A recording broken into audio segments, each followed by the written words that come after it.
하나님 말씀은 사도행전 7장 1절에서 16절 말씀입니다. 신약 성경 사도행전 7장 1절에서 16절 말씀입니다. 사도행전 7장 1절에서 16절 말씀, 저와 여러분이 한 절씩 번갈아 교독하고 16절은 함께 읽습니다. 제가 먼저 7장 1절을 읽습니다. 대제사장이 이르되 이것이 사실이냐? 스데반이 이르되 여러분 부영들이여 들으소서. 우리 조상 아브라함이 하란에 있기 전 메소포타미아에 있을 때에 영광의 하나님이 그에게 보여 이르시되 내 고향과 친척을 떠나 내가 내게 보일 땅으로 가라 하시니 아브라함이 갈대아 사람의 땅을 떠나 하란에 거하다가 그의 아버지가 죽음에 하나님이 그를 거기서 너희 지금 사는 이 땅으로 옮기셨느니라.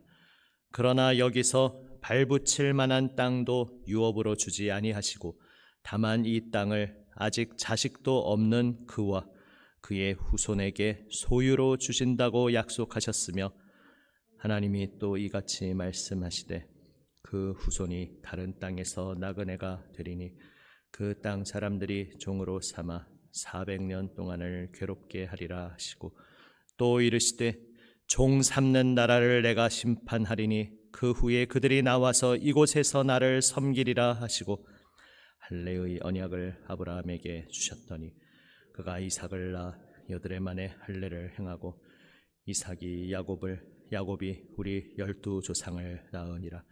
여러 조상이 요셉을 시기하여 애굽에 팔았더니 하나님이 그와 함께 계셔 그 모든 환난에서 건져내사 애굽 왕 바로 앞에서 은총과 지혜를 주시매 바로가 그를 애굽과 자기 온 집의 통치자로 세웠느니라. 그때에 애굽과 가나안 온 땅에 흉년이 들어 큰 환난이 있을세 우리 조상들이 양식이 없는지라. 야곱이 애굽에 곡식 있다는 말을 듣고 먼저 우리 조상들을 보내고 또 재차 보내매 요셉이 자기 형제들에게 알려지게 되고 또 요셉의 친족이 바로에게 드러나게 되니라. 요셉이 사람을 보내어 그의 온 친족 75사람을 청하였더니 야곱이 애굽으로 내려가 자기와 우리 조상들이 거기서 죽고 세겜으로 옮겨져 아브라함이 세겜 하몰의 자손에게서 은으로 값주고 산 무덤에 장사되니라. 아멘. 스데반이 고발당해 공회 앞에 서게 되었습니다. 스데반을 고발한 죄목은 앞에 6장 13절에 나온 것처럼 거룩한 곳과 율법을 거슬러 말하였다라는 것이었습니다. 좀 더 구체적으로 말하면 14절에 나온 것처럼 나사렛 예수의 이름을 내세우면서 그 나사렛 예수가 어떻게 했는가, 이곳을 헐겠다, 이곳은 성전을 말하는 것이죠. 성전을 헐겠다고 나사렛 예수가 선언했고 그리고 또한 모세가 우리에게 전하여 준 규례, 바로 율법이죠. 율법을 고치겠다, 뜯어 고치겠다라고 나사렛 예수가 성전을 헐어버리고 율법을 고치겠다고 말했다. 예수가 그렇게 말했다. 내가 그 예수를 전한다. 이렇게 스데반이 증언했다고 고발한 것입니다. 유대인들의 가장 핵심적인 것을 건드린 것입니다. 성전과 율법을 모독하는 것은 가장 심각한 신성모독, 참람한 죄악으로 여겨졌기에 바로 그 심각한 죄목으로 스데반은 고발당했고 이제 정말 그렇게 말했는지 너의 입장을 말해보라. 이제 그에게 변론의 기회가 주어집니다. 사실은 이 말 자체도 묘하게 뒤틀려져 있는 이야기였지만은 그러나 스데반은 침착하게 자신이 할 말을 합니다. 오늘 본문에서는 바로 이 유대인 그들 동족의 뿌리가 어디에서 시작된 것인지를 기억하게 합니다. 거기에서 바로 아브라함의 이야기를 하고 있고, 그리고 아브라함, 이삭, 야곱으로 이어진 후에 나오는 요셉의 이야기를 하고 있습니다. 사실 지금 논란이 되고 있는 성전과 율법이라고 하면은 가장 핵심적으로 떠오를 사람은 모세입니다. 그런데 그들이 지금 성전과 율법에 대해 고수하고 있는 입장은 결국 모세에 대한 입장인 것이고, 그래서 이제 그 다음 본문에서는 모세에 대해서 이야기를 하는데, 지금 스데반은 지금 유대인들이 붙잡고 고수하고 있는 모세에 대한 관념, 율법과 성전에 대한 개념이 얼마나 좁아져 있고 좁아지면서 얼마나 뒤틀려 있는지 그것을 보여주고, 원래 하나님께서 보여주신 그림이 무엇이었는지를 이야기합니다. 그래서 뒤에 이어지는 본문에서는 모세에 대해서도 그들이 온전하게 모세를 다시 볼 수 있도록 재조명을 합니다. 그런데 그 이전에, 모세 이전에 더 뿌리가 되는 사람들이 있었으니 그것이 바로 요셉이고, 또 그 이전에 아브라함임을 지금 기억하게 하고 있습니다. 이것이 당시에 예수님을 받아들이지 않고 있던 유대인들에게 어떤 의미로 다가오는 것이겠습니까? 지금 아브라함의 이야기를 하면서 스데반이 강조하고 있는 핵심적인 것들이 몇 가지 있습니다. 영광의 하나님이 그에게 나타나셔서, 여기서 영광의 하나님이 나타나셨다는 것은 아브라함이 하나님을 알지 못하고 있을 때에, 사실 유대인 전승에서도 전해지는 바지만 아브라함의 조상들은 그 메소포타미아에서 우상 단지를 만들어 파는 장사를 하고 있었다, 흔히 그렇게 알려져 있었습니다. 영광의 하나님이 하나님을 알지 못하던 아브라함과 그 동족에게 나타나셨다는 것입니다. 그러니까 지금 유대인들은 자신들이 선민의식을 가지고 우리는 이 세상 다른 사람들과 다르다, 이렇게 생각을 하고 있었는데, 그 말이 어떤 면에서는 맞지만 그 말이 좁아지고 왜곡될 때 그 말은 굉장히 하나님께서 그들을 선택하셨다는 의미와는 다른 의미가 될 수 있었습니다. 그래서 그들이 선택받았다는 것의 그 출발점이 무엇인지, 그들이 자신이 선택받은 백성임을 고백하는 것이 어떤 의미인지를 다시 제대로 보게 해주기 위해 그 뿌리의 사건에서부터 이야기하고 있습니다. 애초에 아브라함은, 이제 뒤에 할례의 이야기도 나오지만, 아브라함은 애초에 유대인들의 정의에 의하면 이방인이었습니다. 할례 받지 않은 자였습니다. 유대인들이 그토록 가증히 여기는 하나님을 모르는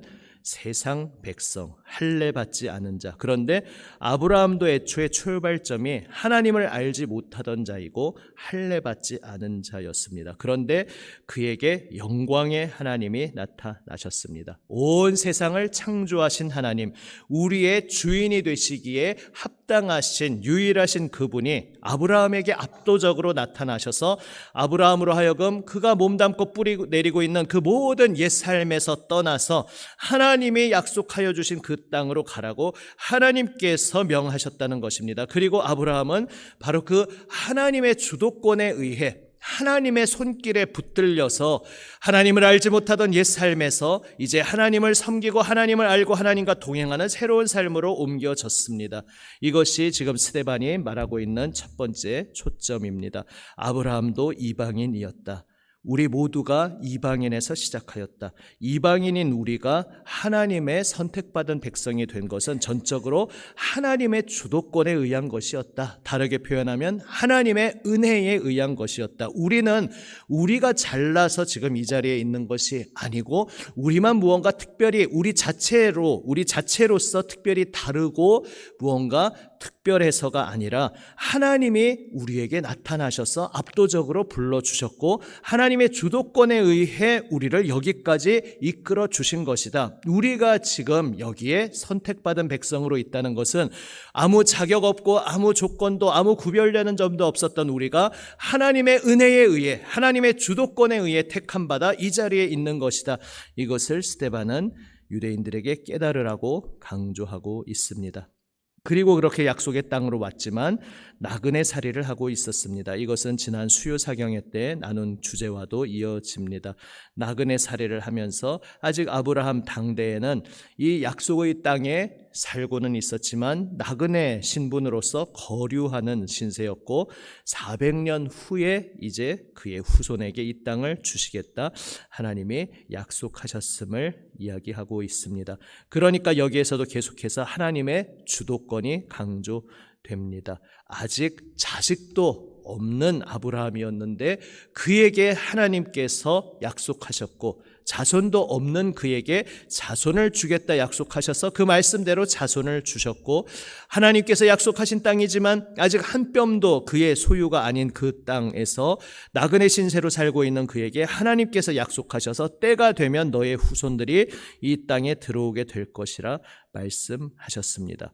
이렇게 이야기하면서 결국은 이 땅에 와서 성전을 세우게 되는데 그 성전을 세우게 돼서 이 땅에서 사는 것이 천년만년 영원한 것이 아니라 지금 이 땅에 들어와서 성전을 세우고 사는 것 자체가 좀 더 앞뒤로 큰 그림 속에 있는 한 일부의 조각임을 그들로 하여금 깨닫게 하고 있습니다.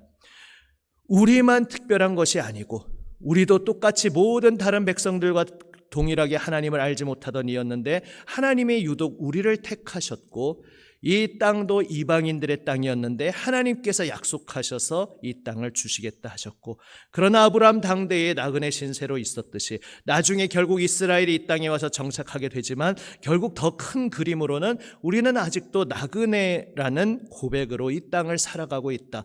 그래서 하나님께서 주신 성전과 율법이 궁극적으로 우리에게 무엇을 의미하는지 잘 생각해 보아야 한다는 것입니다. 그리고 당연히 스데반의 설교는 예수님께 집중하고 있는 것입니다. 성전도 율법도 다 궁극적으로 모든 것을 성취하며 오시는 예수님을 가리키는 표지판이었을 뿐 표지판은 목적지에 도착할 때까지는 유효한 것이지만 목적지에 도착하고 나면 이제 그 표지판은 자기의 임무를 다하듯이 지금 유대인들이 신봉하여 붙잡아 맞이하지 않고 있는 그 성전과 율법이 예수 그리스도 안에서 완성되었고 지금 유대인의 대다수가 거부하고 있는 그 예수님을 맞아들일 때에 예수님을 그들의 주인으로 그들의 구세주 메시아로 인정하며 그분 앞에 엎드릴 때에 그들이 고수하고 있는 성전 율법의 참된 모든 것이 우리의 삶에 이루어진다는 것. 그런데 역설적으로 그들은 지금 성전과 율법을 고수하지만 그러면서 자신들은 하나님을 수호하고 있고 하나님을 잘 따르고 있고 지금 얼핏 볼 때 성전과 율법을 모독하는 것처럼 보이는 스데반이 하나님을 거역하는 자처럼 보이지만 그것이 아니라 거꾸로 역전되어 있다는 것을 말하는 것입니다. 예수님을 받아들이지 않고 있는 이 대다수의 유대인들이 하나님이 성전과 율법을 주셨던 하나님의 애초의 뜻을 거스르고 있는 것이고 예수님을 받아들이지 않는 그들이 정작 신성모독 참람한 죄를 범하고 있는 것임을 스데반은 말하고 있는 것입니다. 그 모든 것을 위해서 지금 차곡차곡 밑 발판을 오늘 본문에서 아브라함과 요셉을 통해 쌓아가고 있습니다. 요셉의 때가 되어서 이제 요셉이 결국 애굽의 총리로 세워진다는 것은 유대인이라면 다 상식적으로 알고 있는 이야기입니다. 그런데 그 출발점에 대해서 9절에서 이렇게 언급합니다. 여러 조상이 요셉을 시기하여 애굽에 팔았더니 그러니까 참 역설적으로 애굽에서 총리로 세워져서 아브라함에게 주셨던 그 약속 궁극적으로는 예수님에게서 이루어지지만 내가 너를 통해 너는 복이 될 것이다. 너를 통해 천하 만민이 복을 얻게 될 것이다. 이것은 궁극적으로는 예수님에게서 이루어지는 것이지만 그 창세기 이야기 안에서만 보면 그 약속이 제일 현실적으로 생생하게 나타난 존재는 바로 요셉이었습니다. 요셉을 세우셔서 그를 통해서 요셉의 식구뿐만 아니라 요셉이 몸담고 있는 그 애굽과 그리고 그 인근의 모든 지역이 복을 받게 됩니다. 그래서 요셉이 바로 예수님의 예고편 모형이 되는 것입니다. 그런데 그 요셉이 그렇게 놀랍게 천하 위에 우뚝 서서 모든 사람에게 복이 되고 생명이 될 수 있었던 출발점이 요셉을 시기해서 그 형제들이 팔아 넘겨버린 데에서 시작되었습니다. 이것이 참으로 아이러니한 일입니다. 요셉을 시기하여 팔아 넘긴 것은 그래서 그가 총리가 됐으니까 우리가 하나님을 도와드렸다 이렇게 결코 말할 수 없는 문제입니다. 그것은 자신들의 더러운 어두운 죄악으로 인한 것이었습니다. 그러나 크신 하나님께서는 그 모든 인간의 죄악까지도 다 합력하여 선을 이루도록 하나님이 역사하셔서, 그래서 하나님이 역사하신 것이 이 형제들의 죄악을 합리화시켜 줄 수는 없습니다. 다만 그것을 뛰어넘어서 모든 것을 용서한 요셉의 용서는 형제들의 행동이 옳았다는 것을 의미하는 것이 아니라 이 세상의 시시비비를 뛰어넘어서 모든 것을 용서하시고 자신을 십자가에 못 박아 죽이는 자들까지도 용서하신 바로 예수님의 예고편 모형이 되는 것입니다. 이렇게 요셉이 팔려 넘어감으로써 애굽에 오게 되었다는 것을 강조하면서 지금 예수님의 모습과 얼마나 흡사한지 또 유대인들에게 스데반은 말하고 있습니다. 예수님도 지금 유대인들의 시기로 인해서 십자가에 못 박혀 죽게 되었는데 그것은 명백한 하나님을 거스르는 죄악이었지만 하나님께서는 그 죄악까지도 다 하나님의 합력하여 선을 이루는 도구로 사용하셔서 그 시기 당하고 악에 의해 죽임당하신 예수님이 이제 천하 위에 우뚝 서서 모든 만민의 구세주가 되었음을 이야기하기 위한 포석으로 지금 스데반은 요셉을 이야기하고 있습니다. 이렇게 아브라함과 요셉의 이야기를 통해서 지금 유대인들이 이 자리에 번듯한 성전을 중심에 모셔두고 또 하나님의 법도를 우리는 받은 하나님의 선택받은 백성이라고 자부심을 가지고 살아가고 있는 그 모든 것이 처음부터 아무 자격도 아무 공로도 없는 죄인이었던 우리를 하나님께서 그 은혜로 그 주도권으로 구원하시고 불러주시고 하나님의 큰 그림 속에서 결국은 예수님이라는 죄인인 우리 스스로 구원받을 수 없는 우리를 구원하시기 위해 오시는 그 예수님이라는 우리의 유일한 생명 되시는 그분 안에서 모든 것이 완성될 것을 말씀하고 있는 것입니다. 주님의 사랑받는 여러분, 오늘 우리의 삶의 자리가 동일합니다. 우리가 삶을 살아가면서 때로 고단하고 지칠 때가 있습니다. 예수님을 믿고 교회 생활, 신앙생활 열심히 하면서 달려왔는데 삶의 여러 가지 문제들 속에서 심지어는 교회 자체 내에서 벌어지는 어떤 여러 가지 일들 속에서 내 마음에 힘이 빠지고 낙심하게 되는 그러한 일들도 있을 수 있습니다.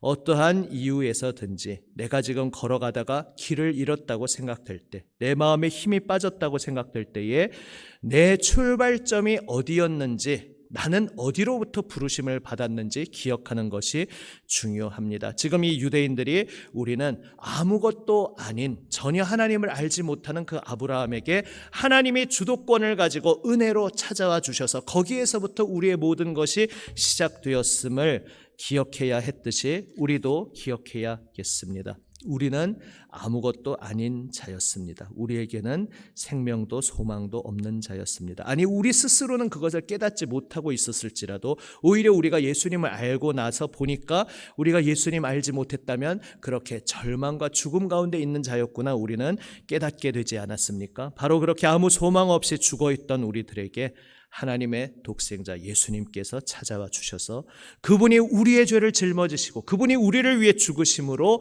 우리의 생명이 되어주시고 우리의 소망이 되어주시고 우리의 새로운 목표가 되어 주셨습니다. 바로 그 출발점으로 우리는 돌아가야 합니다. 내가 지금 표류하는 것 같고 방황하는, 내가 어디로 가야 하는지 알 수 없는 것 같은, 혹은 내 마음에 힘이 빠져서 도저히 일어날 힘이 없다고 생각될 때에 애초에 아무것도 아닌, 죽음은 아무것도 아닌 것 아닙니까? 정말로 죽음의 절망 가운데 쓰러져 있던 나에게 은혜의 주님께서 찾아와 주셔서 주님께서 나를 택하여 주셨고 주님께서 나에게 찾아와 주셨고 주님께서 나를 끌어안아 주셨고 주님께서 나를 생명 주시는 그 사랑으로 여기까지 인도해 주셨음을 다시금 기억하는 우리 모두가 되기 원합니다. 우리가 걸어가고 있는 이 삶은 나는 나름대로 충성하며 열심을 다해 달려왔지만 그러나 그것은 하나님을 향한 나의 고백일 뿐 내 열심으로 여기까지 달려온 것이 아니라는 사실을 우리는 기억해야 하겠습니다. 아무것도 아니었고 아무것도 할 수 없었던 우리는 오직 주도권을 가지고 우리에게 찾아와 주신 그 하나님, 그리고 매사 그 후에도 하루하루 한 걸음 한 걸음 먼저 주도권을 가지고 나를 만나 주시고 나를 격려해 주시고 나를 일으켜 주시고 나에게 끊임없이 새 생명을 불어넣어 주시는 하나님의 은혜의 손길에 붙들려 우리는 여기까지 걸어올 수 있었던 것입니다. 그리고 그 사리 가운데 우리는 나그네 사리를 경험하고 또 시기당하여 팔렸던 요셉처럼, 예수님처럼 이 세상에서 거부당하고 핍박받는 일도 경험하지만 그 모든 그것이 그 순간은 우리 힘으로 견딜 수 없는 고통의 시간 같지만 그 모든 것이 우리를 은혜의 주도권을 가지고 우리를 부르신 하나님의 큰 그림 안에 있는 지점이라는 것을 우리는 기억해야 하겠습니다.